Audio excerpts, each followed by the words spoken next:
안녕하세요. 한재훈입니다. 한국전통서당문화진흥회에서 진행하는 고전 강의, 이번에 맹자를 새롭게 시작하게 되었습니다. 오늘 그 첫 번째 강의인데요.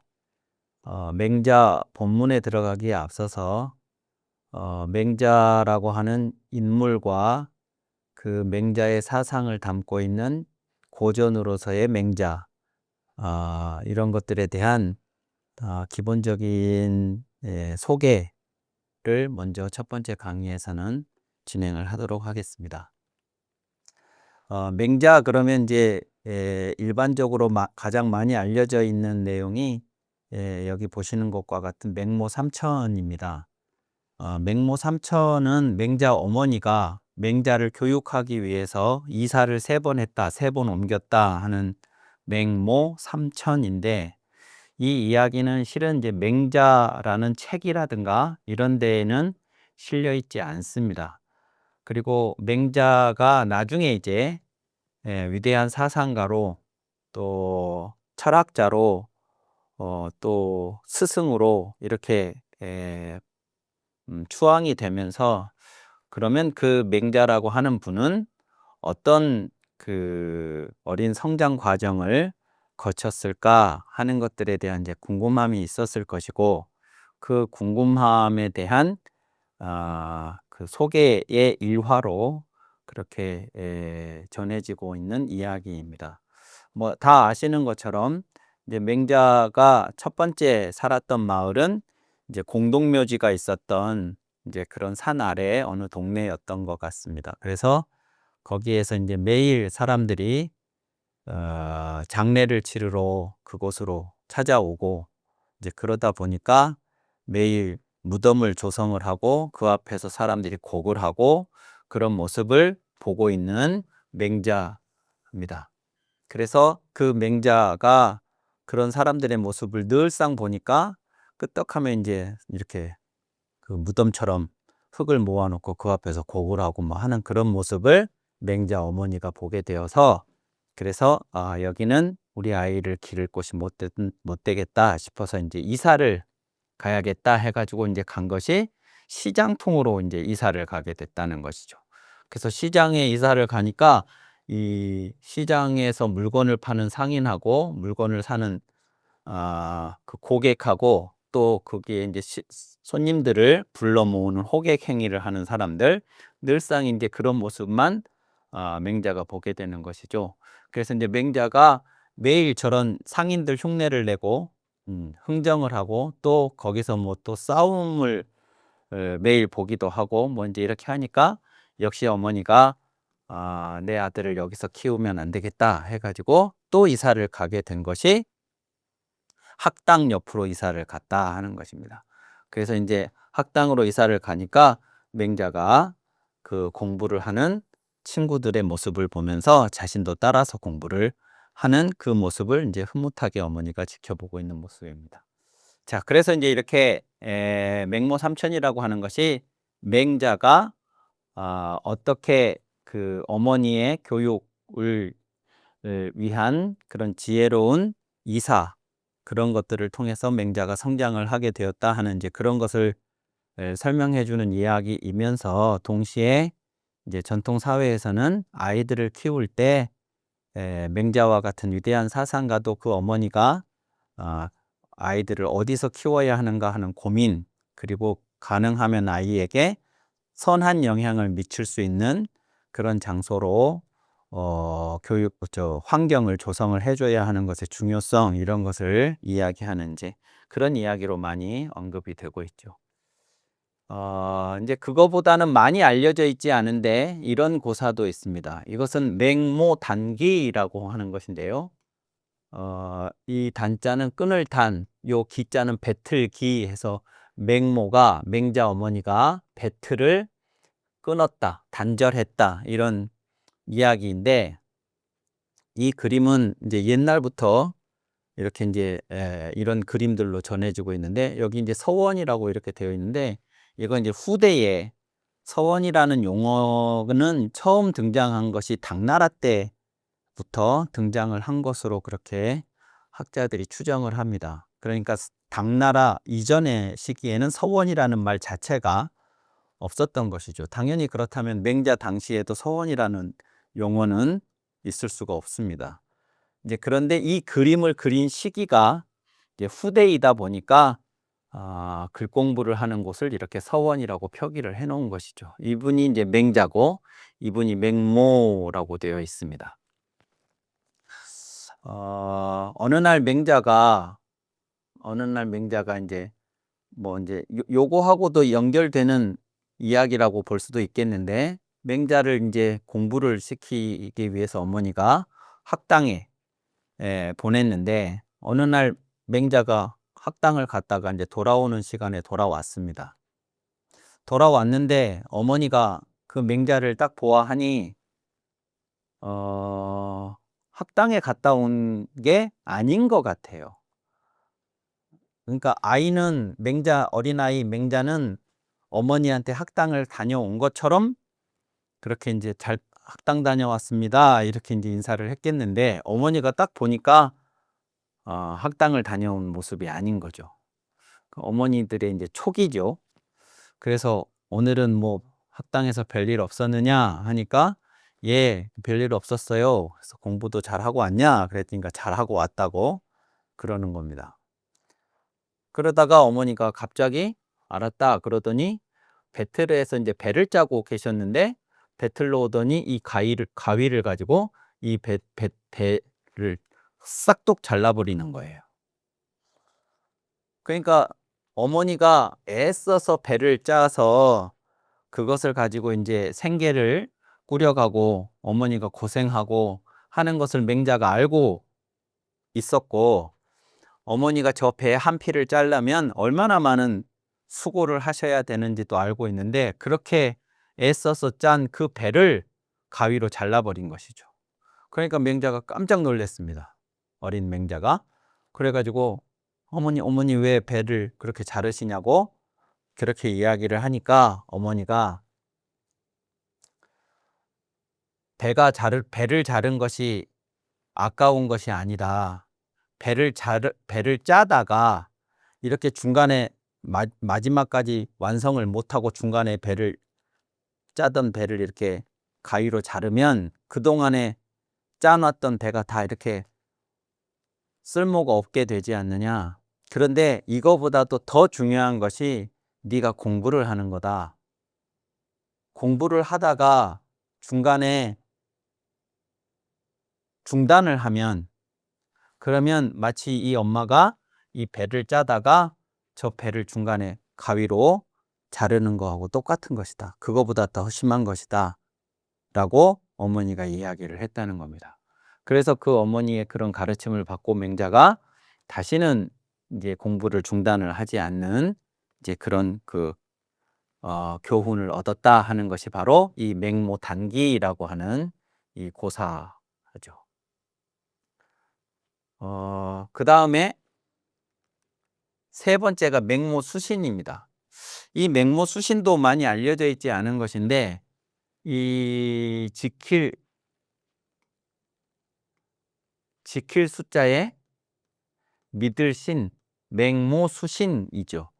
이때 이 믿을 신자는 믿다라고 하는 동사도 되고, 또 그 믿음의 내용으로서의 믿음, 믿다의 그 명사형인 믿음이라고 하는 명사도 되기도 하고요.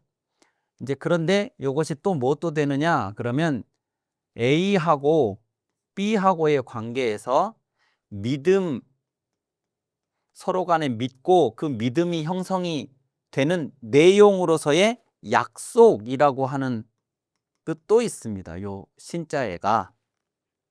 그 약속을 A와 B 상호가 지켜야, 그래야 그 A와 B 사이에 믿음이라고 하는 행위가 성립을 하게 되는 것이죠. 그래서 이 믿을 신자는 그 약속한 내용을 말하기도 하고, 그 약속한 내용을 상호간에 믿다라고 하는 동사도 되고, 그 믿는 A와 B의 행위를 믿음이라는 말로 표현하는 글자도 되고 그렇습니다. 그래서 이제 여기서 수신 그러면 이것은 믿음을 지키다 이래도 되지만 이것은 약속을 지키다. 예, 그러니까 이제 아이에게 어머니가 아들 맹자에게 한 번 약속을 했으면 그 약속은 반드시 지켜야 한다 하는 것을 일깨워주는 이제 고사로 이 맹모수신이라는 고사가 전해지는데, 이 이야기는 뭐냐 그러면 어느 날 어린 맹자가 바깥에 놀러 나갔다가 허겁지겁 막 집으로 달려 들어옵니다. 그 어머니가 집안일을 하고 계셨는데 어린 맹자가 막 뛰어 들어오더니 어머니 어머니 저 동네에 어느 집, 저 아무개 집에 큰일이 났어요. 그래. 그래서 무슨 큰일이 났느냐 그러니까 거기에 아저씨들이 모여가지고 돼지를 죽이고 있다는 거예요. 그래서 막 돼지가 막 죽지 않으려고 엄청나게 큰 소리를 막 지르고 막 그런다고. 그 집에 지금 큰일이 났다고 막 그러는 거예요.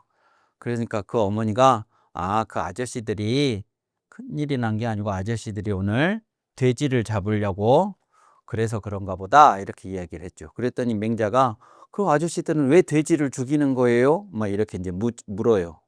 그러니까 어머니가 너한테 고기 주려고 그러지? 이렇게 얘기를 했습니다. 그러니까 그 얘기를 들은 맹자가 갑자기 얼굴이 환해지면서 예, 좋아서 막 기뻐서 막 예, 펄쩍펄쩍 뛰면서 좋아해가지고 그럼 오늘 저녁에 고기 먹을 수 있는 거예요? 막 이러니까 어머니가 순간 당황을 했습니다. 그러니까 조금 전에 그냥 아무 생각 없이 아저씨들이 너 고기 주려고 돼지를 잡은다 이렇게 얘기를 했는데 맹자가 좋아하면서 오늘 저녁에 돼지를 그럼 먹을 수 있느냐고 그렇게 물으니까 어머니가 깜짝 속으로 놀랬죠. 그래가지고 맹자가 좋아하는 모습을 보면서 아니라고 말을 할 수가 없어서 당연하지 이렇게 했습니다. 그러니까 맹자가 이제 좋아서 또 펄쩍펄쩍 뛰면서 바깥으로 다시 나갔습니다. 그래서 어머니가 이 돼지 잡은 곳에 와가지고 돈을 주고 이 돼지고기를 조금 사다가 그날 저녁에 맹자한테 어린 맹자에게 돼지고기를 요리해서 먹였다는 그런 고사입니다. 그러니까 부모가 자식한테 어떤 얘기를 약속을 했으면 그것이 설령 그냥 지나가는 말로 아무 생각 없이 했다 할지라도 그 아이는 그것을 이제 참이라고 믿는데 그 부모가 그것을 이제 빈말이 되게 하면 그 아이한테 이제 좋지 않은 그 약속의 중요성에 대해서 좋지 않은 이제 결과로 받아들여질 수가 있기 때문에 한 번 한 약속은 지킨다. 그래서 아이한테 그러지 신뢰 이런 것들의 믿음에 대한 중요성을 가르쳐 주는 이제 그런 고사로 일컬어집니다. 이런 것들이 이제 맹자 어머니와 맹자와의 어린 시절에 관련된 맹모 삼천 이외에도 이런 고사들이 전해지고 있는데 이런 고사들을 통해서 이제 우리가 알 수 있는 또 다른 하나의 사실은 맹자의 성장 과정에 아버지는 등장하지 않는다는 겁니다. 아버지는 그것은 맹자가 어렸을 적에 아버지가 돌아가셔서 그 어렸을 적이 어느 정도 어렸을 적이냐 그것은 알 수가 없습니다. 그것은 알 수가 없지만 어쨌든 맹자의 성장 과정에 아버지의 영향은 거의 언급이 되지 않고 어머니의 영향이 크게 영향을 미쳤을 것이다 하는 것을 이제 오래전부터 그렇게 이야기를 해왔다 이렇게 볼 수가 있고 맹자라는 책에 아버지 이야기가 한 번 나오기는 합니다. 그것은 다른 장면에서가 아니라 맹자 어머니가 돌아가셨는데 맹자가 이제 그 어머니 상을 치렀죠. 그런데 그 어머니 상을 치르는 것을 맹자 아버지가 먼저 돌아가셨는데 그 아버지의 상보다도 어머니의 상을 더 후하게 치렀다 하는 그 이야기가 한 대목 나옵니다. 이제 그 정도밖에 안 나와요. 맹자라는 책에는. 그래서 이제 맹자 아버지가 맹자 어머니보다 일찍 돌아가셨겠다 하는 것. 이제 그 정도만 알 수 있고 맹자 어머니가 구체적으로 맹자를 그래서 어떻게 교육을 하고 어떻게 키웠냐 하는 이야기는 맹자에 따로 언급이 되어 있지 않지만 이제 동양에서는 오래전부터 맹자 어머니가 맹자에게 이제 영향을 미쳤을 것이다 하는 것을 이제 이런 고사들로 이야기하곤 했습니다. 자, 이제 본격적으로 맹자에 대한 이야기를 이제 하자면, 맹자는, 성이 맹씨죠. 성이 맹씨고, 이름이 가입니다. 가. 술의 가입니다. 가. 그리고 이제 자라는 게 있죠. 자가 자여입니다. 술의 여자를 써서 자여라고 하는데, 요 자는 이제 성인이 되는 관례를 치르고 성인이 된 남자에게 자를 줄 적에 이제 보통 이렇게 이제 자자를 넣어서 자를 만드는 경우가 많지요. 그래서 논어에 등장하는 공자의 제자들도 대체로 다 저 자로 표기가 되어 있는데, 뭐 자공이니 자로이니 자유, 자하, 자장, 또 우리가 잘 아는 안연이라고 하는 공자의 그 제자도 자가 자연입니다. 그 성이 안씨라서 안연 이렇게 하는 것이죠. 요 자자도 이제 그런 의미의 자자고, 요 여자가 이제 실제 자에서의 의미인데, 이 술의 여자는 맹자의 그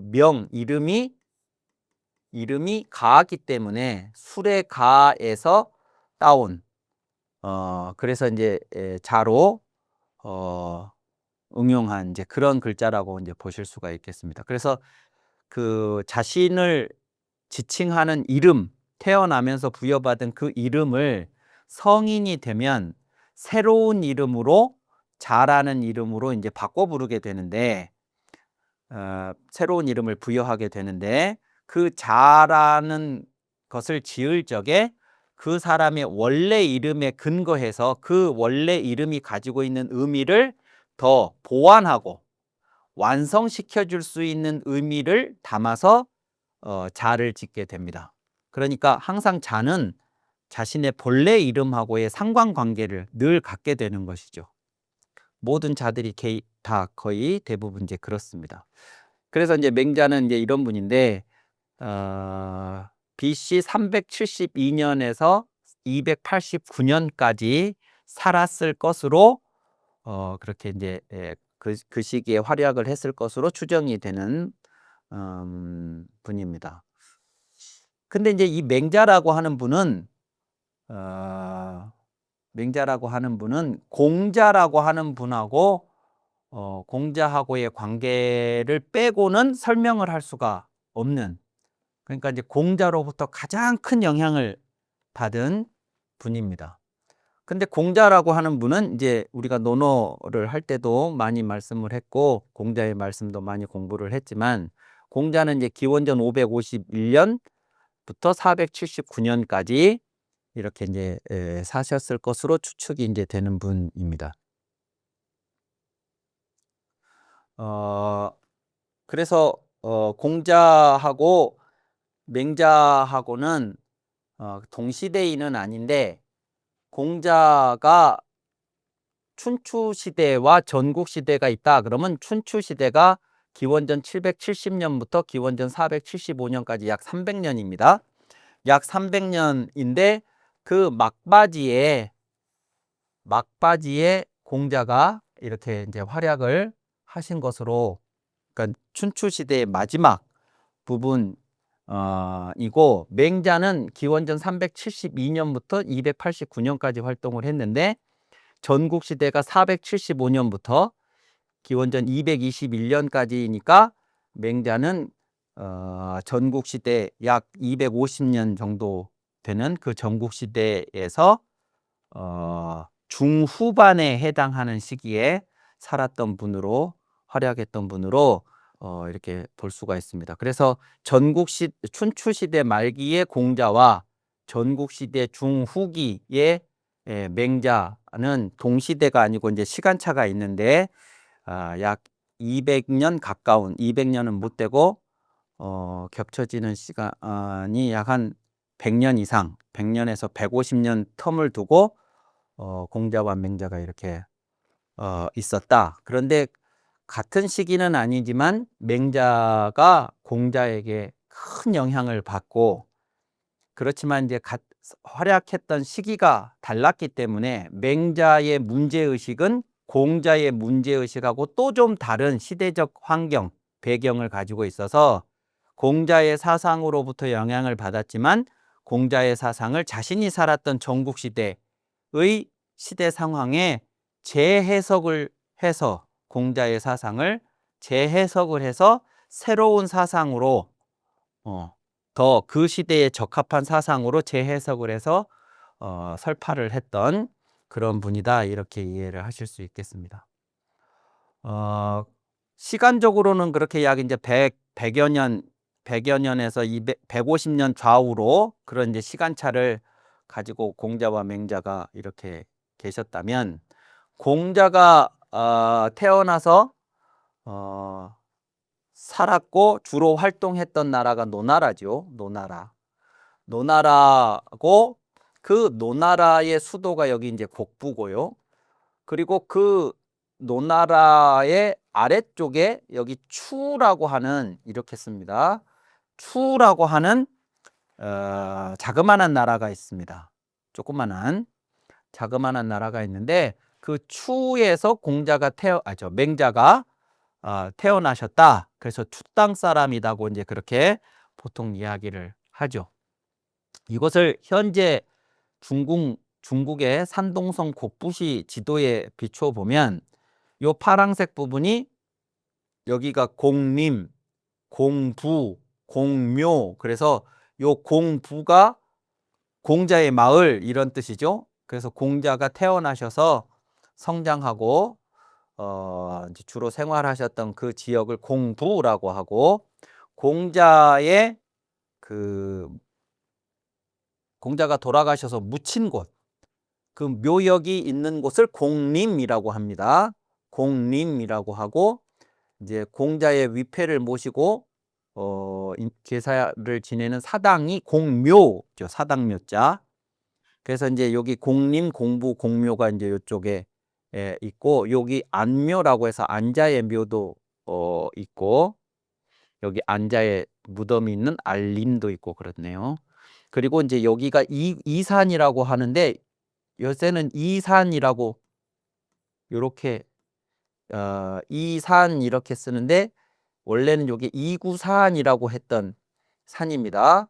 여기 이산에 가면 지금 거기 가면 공자의 동상을 어마어마하게 70m가 넘게 그렇게 이제 거대한 그 상을 이산에다가 이제 세워놓고 뭐 이렇게 해서 거기를 막 성역화를 해놓고 뭐 이렇게 한 것을 보실 수가 있는데 여기에 이 이산에 즉 이구산에 공자의 부모가 여기에 찾아가서 기도를 해서 공자를 얻어서 낳았다 뭐 하는 이제 그 성산이라고 불리우는 산이죠.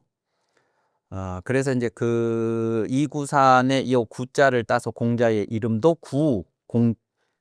이름을 이제 돌아가신 분은 휘라고 합니다.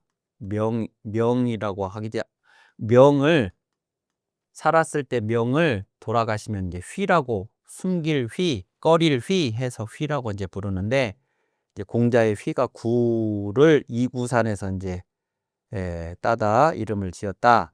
이구산에 기도를 했기 때문에 그렇다는 것도 있고 또 이제 나중에 공자의 자를 지을 적에 자가 이름에 근거한다 그랬잖아요.